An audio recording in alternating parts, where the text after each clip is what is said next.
Okay, so neck training, for some reason, it seems to be this controversial topic. It's a little weird to me that it is so controversial, as to me, it's just a very basic thing. But about a year or two ago, AlphaDestiny popularized it, and since then, there's been a lot of videos about it. And so I normally, I don't want to get involved in YouTube drama or anything like that or call people out. I just thought this is a topic that I find interesting, as are a lot of topics that people comment on. So I, want to give my 2 cents there. And so neck training has been done by athletes for a very long time. Back when I was wrestling, we would do neck bridges. There are studies showing that for armed combat, people who would get injured, their necks would get injured. They had fewer injuries when they started doing neck training.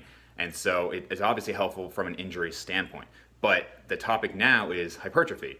And so Jason Blaha had brought up how he doesn't think it does anything. And again, I normally don't want to specifically comment on people, rather comment on topics. But I do think this is relevant here because for some reason it seems controversial. And so my experience, as you can tell, I don't have this huge neck, but I never have. And so I wanted to give it a shot, give this direct neck training a shot. And so about a year ago, I bought one of these, just a neck harness. I figured if I'm going to do it, let me do it right. So I started doing neck flexion and neck extension a couple times a week, a few sets, and that was really it. And I did it with bands at first. And I didn't really see anything. And I thought, okay, well, I haven't really grown in years, because after 15 years, you're just not going to make that much progress. So again, I was like, okay, I just didn't progress. But I'll do one more month, and I'll do it with weights this time rather than connecting the bands. Then I had about a 1/4 inch on my neck circumference, and I was surprised. And I thought, well, maybe the bands just didn't work because it was a new exercise and I was just getting used to it, which is very common when you do a new exercise. So I kept going, and after a year, I had put on about 1 inch. So it started at about 15 1/4 right at the Adam's apple, and about 16 1/4 at the very base. Now it's about 16 1/4 at the Adam's apple, and a little over 17 at the base. And that's why I feel like I can comment on this, because one of the things that Jason Blaha says that it doesn't work is because he says, well, these people were 16 when they started and they just gained muscle everywhere. So they just also gained on their neck. But that wasn't the case for me. I didn't gain muscle in my arms, in my quads. I didn't really gain strength anywhere. I've pretty much just been maintaining for a while now. And so for me to have everything else stay the same, and I stayed at the exact same weight, and to gain 1 inch on my neck is, I would say, very significant. So I don't really think that applies at all. And then to say, well, people who train neck don't have bigger necks than people who don't train neck. We also have to consider that it's just not a very common thing. Some athletes do it, but it's not that common to train neck. And most people don't see it as this aesthetic thing. There's not a real reason for it. It doesn't really help you in powerlifting that much. It's not helpful as far as bodybuilding judging goes. So most people don't do it. And beyond a certain point, it's not really seen as something that you want to have. I mean, there's obviously the risk for sleep apnea, after a certain point as well. And so most people just don't do it. And if you have the genetics for a thicker neck, you're not going to do it at all. I would say neck, forearms, and calves are all extremely genetically influenced. And, there are tons of people with huge calves who don't train them at all. There are tons of people with huge necks naturally who just don't really, why would they want to train it at that point?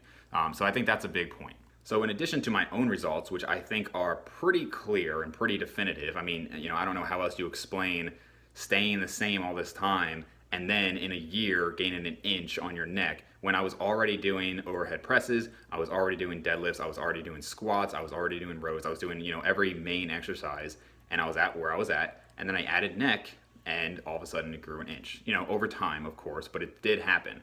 And the other thing is, this has been studied. There are multiple studies showing that neck training helps, of course, strengthen the neck, but also grow size. And I would say the most definitive study on this we have is where they had weight trainers, they had a control group, and then they had people weight training with direct neck added to that. And the weight training group still included overhead pressing, squats, deadlifts, and rows, I believe it was. And they saw growth in those muscles. I think they measured the quadriceps and maybe something else. And so obviously it was enough to provide a growth stimulus, but their neck did not grow at all. And of course the control group's neck did not grow at all. In the group that added the direct neck training, they saw measurable growth. So again, it's weird to me that this is this controversial thing.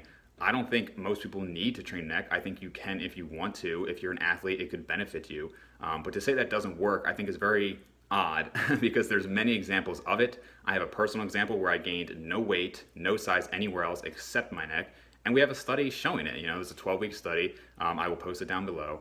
And so, like I said, I don't think it's really that controversial. I think it's a little weird to have somebody saying so adamantly that it doesn't work. So if you're on the fence about it, I would just buy a harness, give it a shot. I don't actually think it's that effective to like hold a plate on your head and do it like that. I think it's just way, way too easy to use other muscles to kind of help along. When I've done that in the past, I did not see any results doing that. I think it's just way too easy to kind of cheat yourself. So I would just buy a harness. It's like $20 or $30.